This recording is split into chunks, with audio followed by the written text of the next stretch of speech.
This is a video in another of my series on best practices when designing firearms or toys.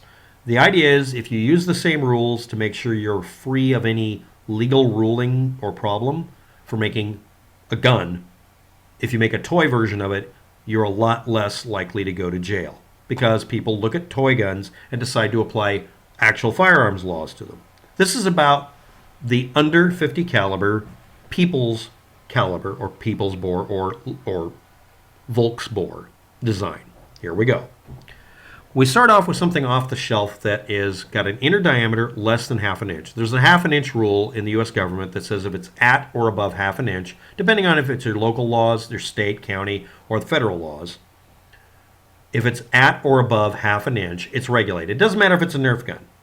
And this can be based on them deliberately measuring the size of the cartridge, which is almost always bigger than the barrel diameter, or measuring it from groove to groove in a rifled barrel, all sorts of restrictions.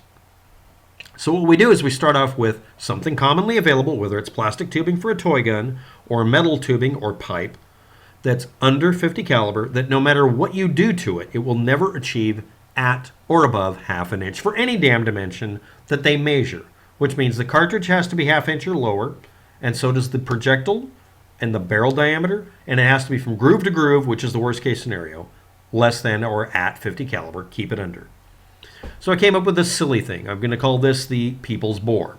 It uses a Schedule 40 pipe, a lot like the shotgun that uses a Schedule 40 pipe. This one doesn't use 3/4, it uses 3/8. That means it has an inner diameter of approximately 49 caliber.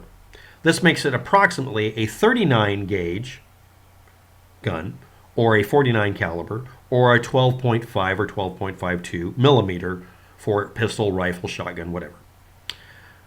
Then we look for cartridges that will just happen to fit. Now you'll look for a base diameter on cartridges. It's a hard thing to look up on Wikipedia. They don't make it to where it organizes that way. But this is what I found.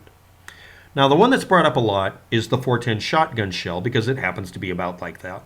And also the 4570 government rimmed straight cartridge, which has a base diameter of half an inch, and it's 2 inches long, which is about right to make a very low power shotgun cartridge. There's also a a little bit longer one that's a base diameter of 0.487, just a little bit smaller. And that one is the 7.62 by 54 millimeter rimmed bottleneck rifle cartridge. It shoots a 31 caliber bullet. And that one's a little over 2 inches long, and it's almost the right diameter that if you fire form it, it'll fit without modifying the pipe. And it can't be half an inch, or another half inch base diameter for the 4560 Winchester rimmed straight cartridge. It fires normally a 45 or 46 caliber bullet, and yeah, it's half inch base. So the worst case scenario is you'd have to either reshrink it to go into the pipe or bore it out to exactly just slightly under 50 caliber. Then there's the Montengrin rimmed cartridge that fires an 11 millimeter bullet or 45 caliber, 44 caliber, and it has a base that's exactly 0.49 inches. It's exactly right, but it's only 1.4 inches.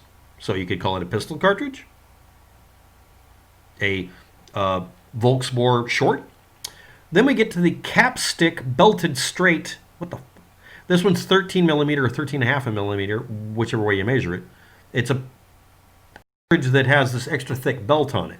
That's not worth it. We shouldn't do that. But you can grind it down and make it fit. Well, why would you do that? The case length is almost 3 inches. Yeah, it's kind of interesting.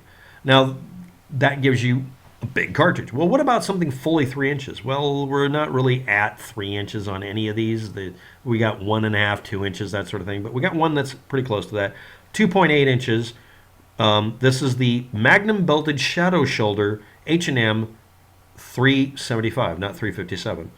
And that one has a base diameter, again, 13 millimeter or 13.5, and it's not supposed to have a rim on it, but it does. And again, it can be forced down to half an inch.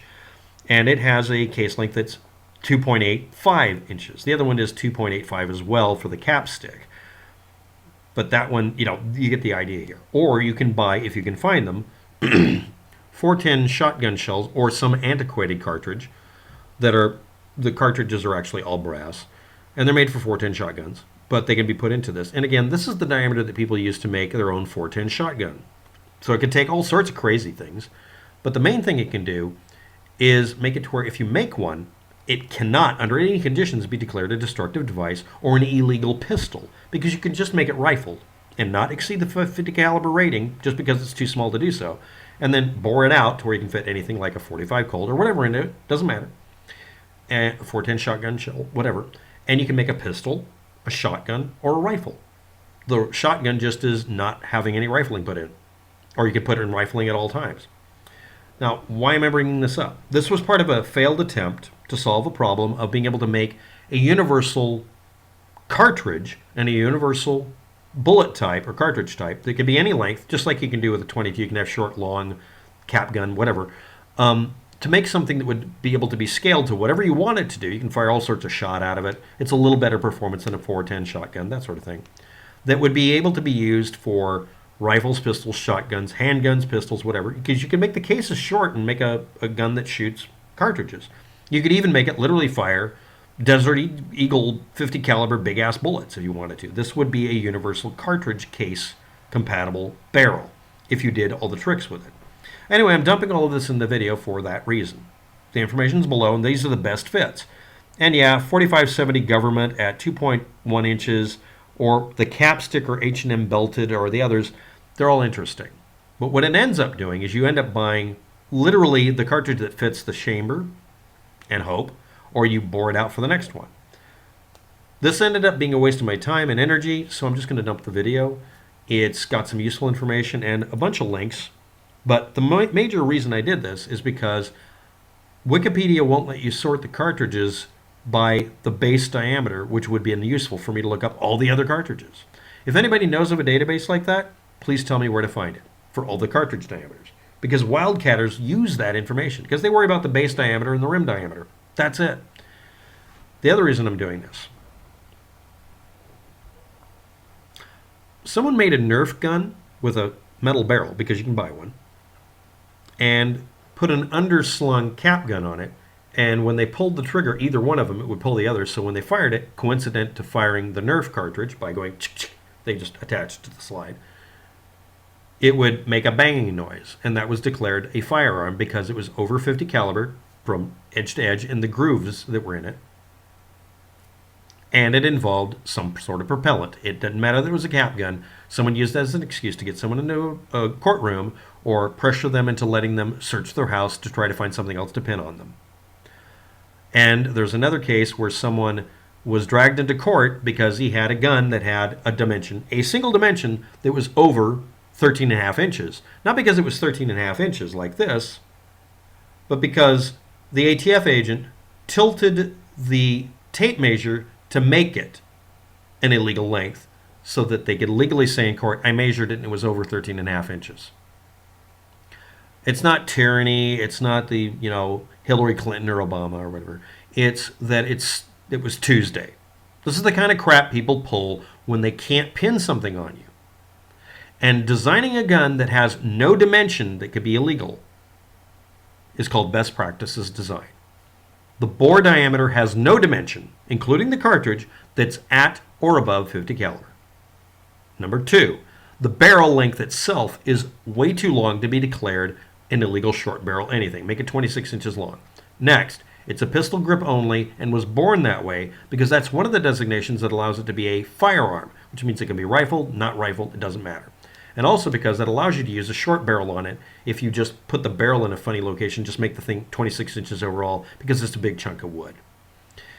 The other reason I'm doing this at best practices is because of the ruling in California that made people criminals by owning, potentially, 50 caliber BMG barrels, not the gun, just the barrel, or 50 BMG ammunition, or buying and selling it, or firing it.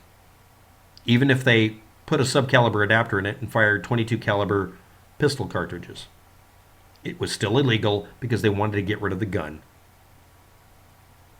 Now, I don't care if they want to outlaw the gun, but all they had to say is the 50 BMG is illegal in the state of California. You have 1 year to sell it to somebody outside of the state or register it as a destructive device within California under new laws or whatever they called it. Instead, they made a bunch of rules that effectively outlawed it without actually saying so. It's within the legislature's rights to say that you cannot have mice that have a laser pointer in them because it might cause blindness. You can actually do that. But if you're going to outlaw a mouse with a laser dot in it, make it illegal. Okay? So what happened instead? Everyone said, oh, well, they left a loophole. We can just make it a 49 caliber goddamn cartridge. It's the same fucking thing. It's actually a better gun because they had to redesign it from scratch and make it optimal. Because this is an old cartridge. It was made in 1900 something or other. Actually, it's earlier than that. It was for a machine gun. They decided to make it a rifle cartridge, a true one, not a machine gun cartridge. It lost all of the advantages of being fired out of a machine gun no one wanted to fire it out of anymore, and became a better rifle cartridge. And all they ended up doing was causing people to innovate and make a better fucking gun. And the funny part is, all you had to do was take a progressive tapered bore and regrind out a 50 BMG and legit put the other cartridge in it and reline it with a new barrel, or just change the goddamn barrel because that's where the chamber is. So people did that. It's not a loophole when you're following the law. It's called following the fucking law. This video is not illegal. I'm explaining to people that you can use a Schedule 40 3/8" pipe for around half a dozen cartridges that you can put in, fire form, and use it as a cartridge for such a piece of equipment that would not be illegal because it's under 50 caliber, and you make sure the barrel is 26 inches long itself, and you make sure it has a pistol grip so it's considered a firearm, not a rifle, shotgun, or pistol, because it's none of those three. And it's also not a magazine-fed anything. It's a single shot. The reason for that is not because I'm in favor of your right to keep bear arms or against it. None of that. It's that I don't like people lying and calling themselves the law. Thanks for watching. Have a good day. Good luck with it.